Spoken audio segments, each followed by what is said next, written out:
Aš pirmą kartą čia ir sakykit, kaip čia dabar iš šono mums viską išsikrauti. Čia dar kavos aparatas, bet čia jau daro jisai iš pupelių. Nenupirko. Tai vat sulaužiau savo old schoolinį mentalitetą ir tekstas sorry seniukai, žiauriai sorry, bele kaip sorry. Ir štai video, kaip man sekėsi realizuoti tas paletės prekes. Tarp kitko dabar 5 valandos ryto. Prieš viską pradedant, noriu atkreipti įmonių dėmesį. Turiu įvairioms įmonėms pasiūlymą ir idėją, bet apie tai video gale. Dabar prieš pradedant kalbėti apie paletės realizavimą, išrinkim šio staliuko laimėtoją. Turiu vieną klausimą. Quick Maps. Iš pradžių dalyvių buvo tik 3. Sukūrus antrą reelsą dabar yra 46. Tai tikrai didelis šansas vienam iš tų 46 laimėti. Sekantį kartą tikrai raginu jungtis ir bandyti, nes ateityje tikrai darysiu daugiau dovanojimų. Tai noriu padėkoti 2 žiūrovams, kurie nusprendė paremti video kūrybą per Contribui. Tai surašiau visus 46 žmonės, atspausdinau vardus, na ir bandom. Oi.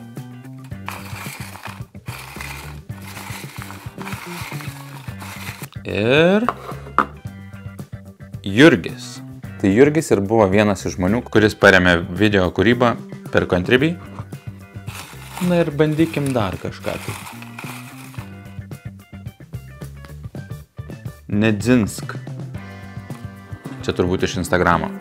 Tai sveikinu Jurgį, parašysiu asmeniškai. Greičiausiai jau parašiau, kai žiūri šį video. Na tai ir keliaujam tada prie paletės uždarbio, o gal ir ne? Tai paletė. Visų pirma pasakysiu, kad esu labai lievas pardavėjas. Na, gal ne visiškai lievas, bet, sakykim, apsileidau su palete. Apsikroviau darbais ir nedariau tikrai visko turbo ultra max, kad parduočiau kuo greičiau ir kuo brangiau. Pardavinėjau tikrai gana, netgi sakyčiau, per pigiai. Tai mano patirtį, tarkim, jeigu lygintumėt su savo galimybėmis ir gebėjimu parduoti visas prekes, tai mano patirtį nuvertinkit kokius gal 3 kartus. Taip pat turiu daug ką pasakyti apie šį verslo modelį. Jeigu jūs galvojate užsiimti šito dalyko, tai jums reikės tikrai daug kantrybės, reikės laiko, reikės vietos ir reikės pastangų. Taip, šiaip smagu, bet iki tol, kol išpakuosit ir sutikrinsit, ar viskas veikia. Nes po to prasideda visi arba taisymai, arba valymai, arba supakavimai atgal ir dėjimai į sandėlį kur nors, kur sandėliuojat, skelbimų dėjimai ir laukimai ir bendravimai ir taip toliau. Reikia nusistatyti kainas ten, nu žodžiu, darbo yra. Bet uždirbti įmanoma. Gal truputį suspoilinsiu, bet man paletė atsipirko. Ir pavyko šiek tiek uždirbti, bet, kaip ir minėjau, galėjau daugiau uždirbti ir greičiau uždirbti. Tai įsivertinkit, ar turėsit laiko ir kantrybės dėlioti visus daiktus į Vintedą, į ten skelbių ir Facebooką ir taip toliau ir taip toliau. Nežinau, kur jūs dar dadat. Aš, pavyzdžiui, nekeliau į skelbių, įkeliau tik tai į Vintedą, įkeliau į Facebooką, kurį po kelių dienų nuhakino. Ir žodžiu, čia visai atskira tema, tai tarp kitko, jeigu turit kas gražintų, nors negražinsiu. Tai realiai mano reklama buvo tik tai Vintede, kur tikrai nėra idealiausia vieta, kur parduoti visokį chlamą. Tai žodžiu, mano pardavinėjimo būdai buvo tokie. Pirmas pardavimo būdas buvo, kad aš važiavau į Aukštelkės bagažinturgį. Ten toliau, dabar pavažiuoti. Aš pirmą kartą čia ir sakykit, kaip čia dabar iš šono mums viską išsikrauti. Jo, tai viską priešais savo automobilį. Okay. Pledą nepasiminėt. Ai, radau. Šaltoka.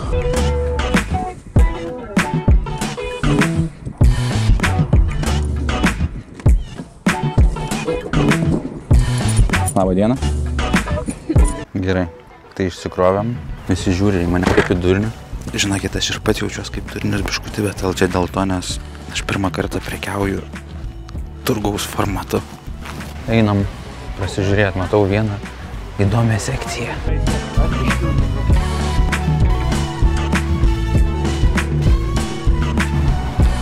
Ponas.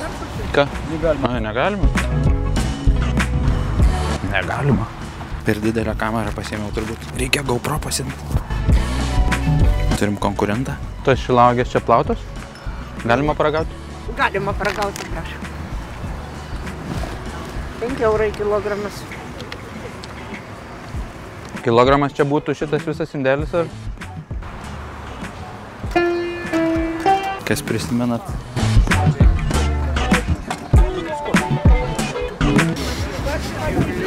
Kaip skaniai vafliais pakvipo. Čia dar kavos aparatas, bet čia jau daro jisai iš pupelių.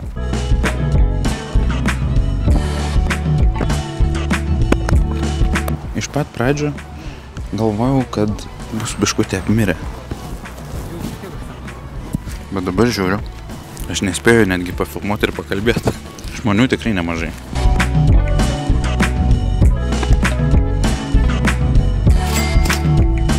Žodžiu, ką tik buvo tiek daug žmonių, kad net nespėjau įjungti kameras, bet nupirko dar vieną kavos aparatą už 20 eurų. Ai ne, nupirko 2. Na va, išlindo truputį saulė, bet didelis vėjas. Tai su diena nepasisekė, bet vat matau dar žiūri. Išpakavau picų kepyklą, kad matytų. Kol kas pardavėm kiek ten 60, 80. Bet esmė, kad aš dar nepardavinėjau per skelbimus. Į Vintedą nekėliau, į Facebooką nekėliau, į Skelbį LT nekėliau. Nežinau, kur dar galiu įkelti. Dar žiūri žmonės. Pala, eina, turbūt nori kažką. Su kapsulėm, jo, tai Simo kapsulės vadinasi. Nenupirko. Nėruška. Viskas pradeda lyti. Krauname šmutkės ir varom namo. Ten gana gerai pavyko išsiparduoti visus kavos aparatus, beveik visus. Man kas keista buvo, kad nepirko visokių garbanotuvų ir tiesintuvų, nes pardavinėjau tikrai pigiai ir buvo, pavyzdžiui, vienas tiesintuvas, tai kaina buvo 120-150 eurų kažkur, nauja, o jis naujas ir buvo ir jo nepirko, nors čiupinėjo. Ką pastebėjau, kad bagažinturgiuose pirko iki 20 eurų. Tai vat visi kavos aparatai, kuriuos pardavinėjau, kainavo arba 15 arba 20 eurų. Tai Aukštelkės bagažinturgyje, jei gerai pamenu, išsipardaviau ar 5 ar 6 kavos aparatus. Dar vieną kavos aparatą nupirko sekėja, tai vat plus 80 eurų. Truputį bus gal triukšmo, bet gal ir ne. Na ir toliau keliamės į savaitę prieš dabartinį filmavimą. Tai Instagram'e paleidau Reelsą, na ir TikTok'e. Reelsą sulaukė daug peržiūrų ir tada pavyko išsiparduoti gana didelę dalį visokių smulkmenų, tai vat visokie tie griliai ten ir taip toliau. Susidomėjimo buvo ant tiek daug, kad net sudvėjau ar parduoti kai kuriuos dalykus, tai vat nepardaviau Nespresso, to mini pilko, to gražaus kompaktiško, tai vat sulaužiau savo oldschoolinį mentalitetą, išbandžiau, na, kava. Ir dar pasilikau Ferrari. Kepyklėlę. Bet kaip sakiau, išsipardaviau visus grilius. Tai dabar dar kas liko, tai mini picų kepyklėlės. Ai dar įdomybė buvo. Žodžiu, važiavau į Kauną savo reikalais ir iš to Reelso parašė keli žmonės, kurie sakė, nupirksiu viską. Atsivežk į Kauną, nupirksiu viską. Vienas buvo iš Vilniaus, kitas buvo ten dar iš kažkur, ten trečias jau galvojau, kad vienas iš tų dviejų paims, tai trečiam jau neberašiau, ten ketvirtam jau nebeatrašiau, ta prasme, kas 20 minučių žmonės rašė. Tai susikrojau bagažinę, nusivežu tuos visus daiktus, visą pilną bagažinę į Kauną ir tekstas: sorry, seniukai, žiauriai sorry, bele kaip sorry, niekaip nepavyks, tikrai pavedžiau tave. Ok, kitas irgi, žodžiu, pavedė, tai grįžau atgal su pilna bagažinė. Na bet nieko, išsipardaviau visokius grilius ir taip toliau, tai liko realiai tik tai pico kepyklos ir keli ten tiesintuvai ir fenai. Tai vat, jeigu norit kas nors per kokį nors savo draugų vakarėlį, būti herojus ir suteikti veiklos vakarėlyje, tai tas dalykas jums kainuos 20 eurų. Aš dažnai būnu Kaune, dažnai būnu Šiauliuose ir jeigu jūs ne iš vieno iš šitų miestų, tai suderinsim siuntimą. Tiesiog parašykit, nupirkit tas picų kepyklas. Ačiū. Aš jau nebeturiu ką pasakyti vaikams, nes, nežinau, 7 picų kepyklos, ta prasme, namie, hebra, nupirkit, tikrai nupirkit. Nežinau, ten patrolino, nepatrolino. Tai vat, jeigu norit, rašykit į Instagramą Oskaraskar ir suderinsim siuntimą. Tai ar paletė atsipirko? Atsipirko. Ar galėjau uždirbti daugiau? Galėjau. Ar galėjau greičiau viską išsiparduoti? Galėjau. Bet galų gale imkim taip. Paletę pirkau už 260 gavosi su PVM, su siuntimu. Pardavus viską, ką pardaviau, pasilikus viską, ką norėjau pasilikti ir likusiems daiktams, kurie neparsidavė, aš iš viso surinkau štai tiek eurų. Sekantis klausimas, ar daryčiau dar kartą. Ne dabar. Jei daryčiau, turėčiau pasiilgti, turėtų būti paletė įdomi, bet dabar aš išpildžiau tą, ką norėjau išpildyti. Patyriau tą, ką norėjau patirti, padariau eksperimentą, kurį norėjau padaryti ir šiuo metu tokio noro neturiu. Na, išpakuoti gal ir norėčiau, bet užsiimti pardavimu? Ne. Tačiau noriu padaryti kitų eksperimentų. Tai jei turit kokių nors panašių pasiūlymų, kaip buvo šis, labai prašau rašykit, siūlykit ir aš pasvarstysiu, pagalvosiu ir gal kažką padarysiu. Dabar klausimėlis jums. Kadangi daug metų gaminau baldus ir įkėliau porą video apie tai, sulaukiau šiokio tokio intereso iš žmonių, kurie norėtų turbūt pasidaryti baldų savo patys.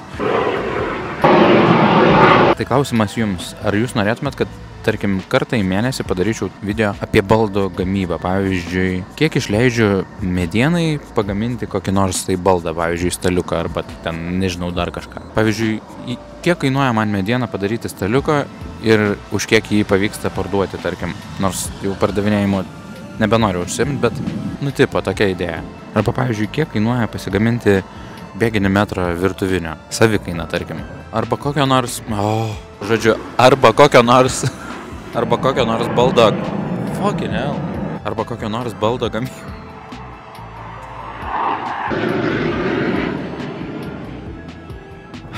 Arba kokio nors baldo gamybą su limituotais įrankiais, pavyzdžiui. Tai ten būtų koks pjūklas, nežinau, siaurapjūklis ir suktukas, arba nežinau. Na, idėja būtų, kad tokį baldą galėtumėt pasidaryti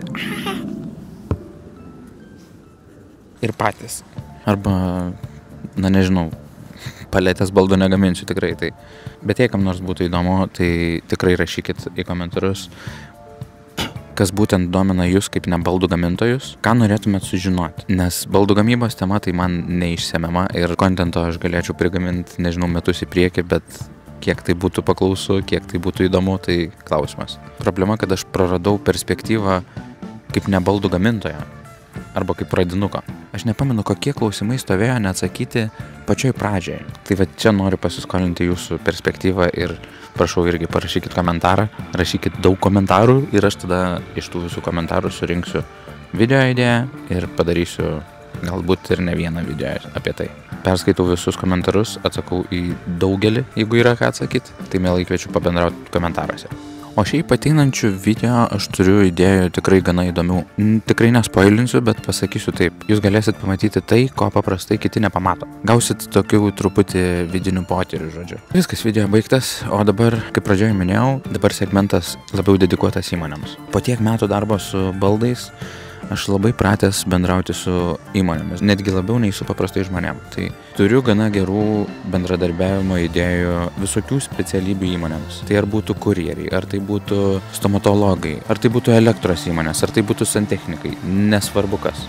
Nesvarbu. Svarbu turėti gerą reputaciją. Tai jei tu dirbi kokioje nors įmonėje ir turi gerus santykius su vadovybė, arba galbūt pats užimi kokias nors vadovybės pareigas, tai drąsiai noriu paraginti, pakalbinti vadovybę, drąsiai rodykit mano video tiek YouTube, tiek Instagramo, galbūt tie dalykai padės nuspręsti, ar jūsų įmonė nori daryti ką nors kartu ar ne. Ir su manimi geriausia būtų susisiekti arba Instagramu vėlgi, Oskaras Kar, arba elektroniniu paštu oskaras.kar.kontaktai@gmail. Tai šiandien atsiprašau už tokį nelabai galbūt įdomų ir veiksmo trūkstantį video, bet šiuo metu vyksta gana dideli pasikeitimai. Na, bet jūsų neapkrausiu tuo. Na ir susimatom sekančiam video, kuris bus tikrai įdomus. Vat kaip tik ir saulė nusileido.